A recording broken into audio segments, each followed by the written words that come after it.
یہ السلام علیکم فاروق صاحب، کیسے ہیں آپ؟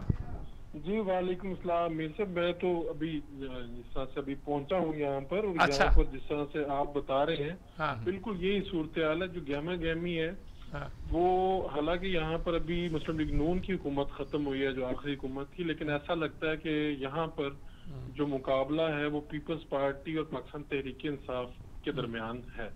اور پاکستان تحریک انصاف میں نون لیگ کے جو سابقہ وزراء تھے 3 سے 4 لوگ وہ بھی شامل ہوئے ہیں. اس اچھا کے علاوہ آزاد امیدوار بھی میدان میں ہے، جماعت اسلامی بھی میدان میں ہے، جے یو آئی بھی میدان میں ہے، یہاں تک کہ ایم کیو ایم پاکستان اور پی ایس پی جیسی پارٹیز بھی وہاں پر امیدوار اتار چکی ہیں. اچھا لیکن وہاں پر جو کمپین دیکھنے میں آئی ہے، مختلف جگہوں پر جانے کا اتفاق ہوا ہے، تو وہاں پر پچھلے 2 ہفتوں سے بلاول صاحب موجود ہیں، اور 17 نومبر تک یعنی کہ 15 نومبر کو الیکشن ہے، 2 دن بعد تک وہ وہیں پر موجود ہوں گے. جب ہماری ان لوگوں سے بات ہوئی تو انہوں نے کہا ہم تو اپنا جیت کا جشن یہیں منا کے جائیں گے. تو بلاول بھٹو نے یہاں پر صحیح معنوں میں دروازوں پہ لوگوں کے جا کے دستک دی ہے. مریم نواز صاحبہ کل پہنچ رہی ہیں اور تقریباً 6 دن کے لیے وہاں پر کمپین کریں گی، جو ان کے سارا شیڈول ہمارے ساتھ سامنے آیا ہے. اسی طرح سراج الحق اور اسی طرح مولانا فضل الرحمان بھی تقریباً 9 یا 10 تاریخ کو وہاں پر پہنچیں گے. تو وہاں پر ایک ٹھیک ٹھاک گہما گہمی ہے.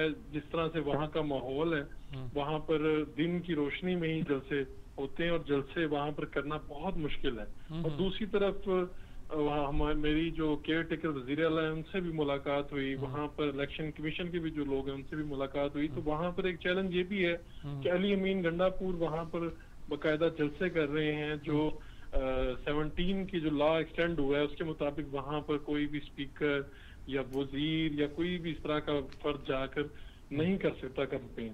تو وہاں یہاں پر شدید تحفظات ہیں. ابھی کل حافظ حفیظ الرحمان جو سابق وزیر اعلیٰ ہیں جن کا تعلق مسلم لیگ نون سے ہے، انہوں نے یہاں پر ایک ریلی بھی نکالی ہے چیف الیکشن کمیشنر کے آفس کے سامنے، اور انہوں نے یہ کہا کہ پری پول ریگنگ ہو رہی ہے. تو اسی طرح پیپلز پارٹی نے بھی یہ باتیں کی ہیں، اور علی امین گنڈا پور ابھی تک یہاں پر موجود ہیں. اسی طرح وزیر اعظم یہاں پر تشریف لائے تھے، اس تقریب میں بھی میں موجود تھا، اور انہوں نے یہاں پر جو تقریر کی وہ بیسیکلی گلگت بلتستان کی جو جشن آزادی کی تقریب تھی جو فوج کے زیر اہتمام تھی.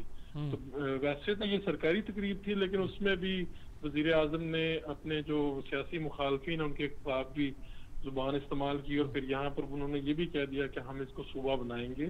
ایک ڈبیٹ یہاں پر یہ موجود ہے آئینی اور عبوری صوبے کی، لیکن یہاں کے جو لوگ ہیں وہ بڑے ایسا لگتا ہے کہ وہ ان کا بڑا سیاست کے حوالے سے شعور موجود ہے. یہاں پر ہم عام لوگوں سے بھی بات کرتے تھے تو وہ صوبے کے حوالے سے کافی شعور رکھتے ہیں. وہ یہ ساتھ کہتے ہیں کہ اگر یہ صوبہ بنے تو کشمیر کی کسی سٹیٹس کو کسی طرح سے بھی چھیڑا نہ جائے، اگر وہاں پہ کوئی نقصان نہ پہنچے تو پھر ہم اس کو صوبہ بنانے کے حق میں ہیں. یہ یہاں پر ایک اچھی پیش رفت ہے. اوور آل یہاں پر ایک گہما گہمی موجود ہے، اور پیپلز پارٹی کے جو امیدوار ہیں وہ زیادہ سے زیادہ ایسے لگتا ہے کہ پیپلز پارٹی زیادہ سے زیادہ سیٹیں یہاں پر گین کرے گی. لیکن پاکستان تحریک انصاف کو یہ ایج حاصل ہے کہ وہ فیڈرل میں موجود ہیں، اور یہ چونکہ ابھی صوبہ نہیں ہے، یہاں پر جو بھی کام ہونے ہیں، جو بھی ترقیاتی کام ہونے ہیں، وہ فیڈرل کے ہی دار و مدار ان کے اوپر ہوتا ہے. تو اس لیے لوگوں میں یہ پرسیپشن ہے کہ اگر یہاں پر پیپلز پارٹی کی حکومت آئی تو کیا وہ کام کروا پائیں گے، جبکہ فیڈرل میں تو پی ٹی آئی کی حکومت ہے. اس لیے اعداد و شمار، آزاد امیدوار اور دیگر فیکٹر بھی یہ بتاتے ہیں کہ پاکستان تحریک انصاف حکومت بنا لے گی. پیپلز پارٹی بھی کوئی اپسٹ کر سکتی ہے، لیکن یہ پرسیپشن، یہ تاثر جو ہے اس کو توڑنا بڑا مشکل ہے کہ فیڈرل میں جس کی حکومت ہوگی اس کی کوئی مخالف پارٹی کی حکومت گلگت بلتستان میں ہو سکتی ہے. اب بظاہر یہ لگتا ہے کمپین اور ساری چیزیں دیکھی کہ پیپلز پارٹی اکثریتی اپوزیشن ہوگی اور پاکستان تحریک انصاف یہاں پر حکومت بنائے گی، اور مسلم لیگ نون بھی 3 سے 5 نشستوں کے درمیان میں کہیں پہ کھڑی نظر آتی ہے. کراچی میں جو ٹریفک کے نظام کے بارے میں آیا ہے کہ یہ دنیا کا ورسٹ ترین ہے. لاہور کو بھی مل گئی، اورنج ٹرین مل گئی جس میں بہت اعتراض بھی کر رہے ہیں، میٹرو مل گئی، بی آر ٹی وہ پشاور کو مل گئی، اسلام آباد پنڈی میں مل گئی، ملتان. کراچی کے لیے کچھ نہیں، سرکولر ریلوے نہیں چل رہی، کوئی ماس ٹرانزٹ کا سسٹم نہیں بنایا گیا. ہر بار سنتے تھے 4 سال کے بعد ایک نیا کہ بندر روڈ کے اوپر سے چلے گا، نیچے سے چلے گا، فیصل شارع فیصل پہ چلے، کچھ بھی نہیں بنایا. کیا کہتے ہیں آپ اس کو؟ فیضاز میر صاحب بہت شکریہ آپ نے پروگرام میں لینے کا. میں گزارش یہ کر رہا ہوں کہ بلوم برگ ایک رسالہ ہوتا ہے، اس کے اندر یہ باقاعدہ جو آپ فرما رہے ہیں اس میں لکھا گیا ہے کہ ناقص ترین جو ہے نا ٹرانسپورٹ کا سسٹم کراچی میں موجود ہے. یعنی شرم کی بات ہے.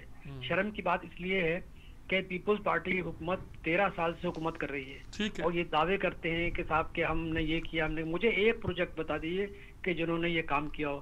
یہ سارے پیسے لیتے ہیں ہے نا، 18ویں ترمیم کے ذریعے پیسے ان کو ملتے ہیں، وہ سارے ریئل اسٹیٹ میں دبئی میں چلے جاتے ہیں، ابوظہبی میں چلے جاتے ہیں، کہیں اور چلے جاتے ہیں. یہ وہ لوگ ہیں. دوسری بات یہ کہ آپ ماس ٹرانزٹ کی بات کر رہے ہیں. آپ کو یاد ہوگا میرے صاحب جب کراچی میں آپ تشریف رکھتے تھے تو باقاعدہ جاپان نے سلسلے میں باقاعدہ پیسے دینے کا اعلان کیا تھا کہ ہم آپ کا یہ جو سرکولر ریلوے ہے اس کو ہم مطلب ٹھیک کر دیں گے، اور وہ لوگ جو اس ٹریک پر آ گئے ہیں یا اس کے قرب و جوار میں آباد ہیں ان کو بھی مطلب یہ کہ متبادل جگہ دیں گے. لیکن یہ کہ کوئی کان پہ ان کے جو نہیں رہیں گی. اب صورتحال یہ ہے کہ پیپلز پارٹی نے کہا تھا کہ ہم 30 بسیں چلائیں گے. آپ یقین کریں 1 مہینے تک صرف 12 بسیں چلیں، اس کے بعد کوئی پتہ ہی نہیں کہ وہ بسیں کہاں چلی گئیں. تو میں یہ عرض کر رہا ہوں کہ دیکھیے دیر از نو ول ٹو ڈیولپ کراچی. یہ لوگ بہت ہی، میرا خیال ہے کہ اللہ معاف رکھے کہ ان کے ذہنوں میں یہ پاکستان سے یا پاکستان کے عوام سے محبت نہیں کرتے، یہ پیسوں سے محبت کرتے ہیں. اور رسول اللہ صلی اللہ علیہ وسلم کی حدیث ہے کہ مسلمانوں کا زوال جو ہوگا نا حب مال سے ہوگا، مال کی محبت. تو یہ مال کی محبت آپ نے کراچی کو تباہ کر دیا. آپ کی خدمت میں عرض کروں کہ یہ سائٹ کے علاقے میں آپ بھی تشریف لے جاتے تھے. سائٹ کا علاقہ 15 سال سے آپ یقین کریں موہنجو داڑو سے بھی زیادہ خطرناک ہے. یعنی کوئی سڑک نہیں، کوش نہیں. حالانکہ دنیا پاکستان میں سب سے زیادہ انڈین کنسنٹریشن جو ہے نا وہ سائٹ کے علاقے میں ہے، لیکن یہ ہے کہ کوئی سنوائی نہیں ہے. پھر اس کے بعد یہ کہ کورنگی کے جو اندرونی علاقے جہاں پہ ٹینریز ہیں آپ گھس نہیں سکتے ان علاقوں میں، کیا صورتحال ہے. تو میری گزارش یہ ہے کہ ماس ٹرانزٹ سے لے کے کراچی کا اوور آل ڈیولپمنٹ جو ہے نظر ہی نہیں آتا. آپ نے ایک دفعہ فرمایا تھا کہ اس کا ایک دوبارہ جو ہے نا ایک کراچی کا ایک دوبارہ سروے ہونا چاہیے، کراچی کا سروے ہونا چاہیے، ایک پروگرام بننا چاہیے. لیکن آپ کو معلوم ہے نہ تو سروے ہوا ہے، اور یہ بات آپ کو معلوم ہے کہ خود آرمی چیف صاحب نے فرمائی ہے کہ 3 سال کے اندر کراچی میں جو ڈیمیج ہوا ہے بارش کی وجہ سے اور جو پرانا اور ناقص جو انتظام موجود ہے ہم اس کو اثرانو ڈیولپ کریں گے. آپ یقین کیجئے اس وقت کراچی میں روڈ کی حالت جو ہے وہ بھی آپ جانتے ہیں. کیا کر رہے ہیں یہ لوگ کہ جو ٹھیکیدار کو وہ غلط مٹیریل دیتے ہیں، جو پیچز جہاں پر ہے نا اس کو وہ لگا دیتے ہیں، اس کے بعد کہتے ہیں کہ روڈ بنا دی. دیکھیے یہ جھوٹ، دیکھیے خداوند تعالیٰ نے جھوٹوں پہ لعنت کی ہے. یہ جھوٹ بولتے ہیں یہ لوگ، یہ کچھ نہیں کام کرنا چاہتے. آپ یقین کریں سوائے لفاظی کے، سوائے اپنے حریف کو گندا کرنا، ان کو بدنام کرنا، رسوا کرنا، یہ ان کی پوری طریقہ کار ہے. یہ نہیں چاہتے کہ کراچی ڈیولپ ہو. آپ مجھے بتائیے سپریم کورٹ کے جسٹس صاحب جو صاحب بیٹھے ہوئے انکمبنٹ جسٹس، انہوں نے یہ فرمایا کہ اگر کراچی کو آپ نے اس طرح نظر انداز کیا تو 60% جو ریونیو ملتا ہے وہ کیسے ملے گا؟ کیسے مطلب یہ کہ آپ جو ہے نا اپنے جو طریقہ کار ہے اکنامک ایکٹیویٹیز کو کیسے جاری رکھ سکیں گے؟ یہ ساری چیزیں ہوتی ہیں جب آپ کے اندر ڈیولپمنٹ ہو، جبکہ آپ کا انفراسٹرکچر جو ہے نا اس کو جدید بنایا جائے. کئی دفعہ آپ نے بھی اپنے پروگرام میں کہا بھائی جدید انفراسٹرکچر تو اس وقت بنے گا جب کہ آپ کا ول ہو. پولیٹیکل ول ہی نہیں ہے، پولیٹیکل ول نہیں ہے تو کراچی اسی طریقے سے مزدور، طالب علم، خواتین بیچارے جو نا جس طریقے سے لٹک کے جاتے ہیں، کتنے بڑے حادثات آپ کے سامنے بھی ہوئے اور کتنے بڑے حادثات ہوتے ہیں.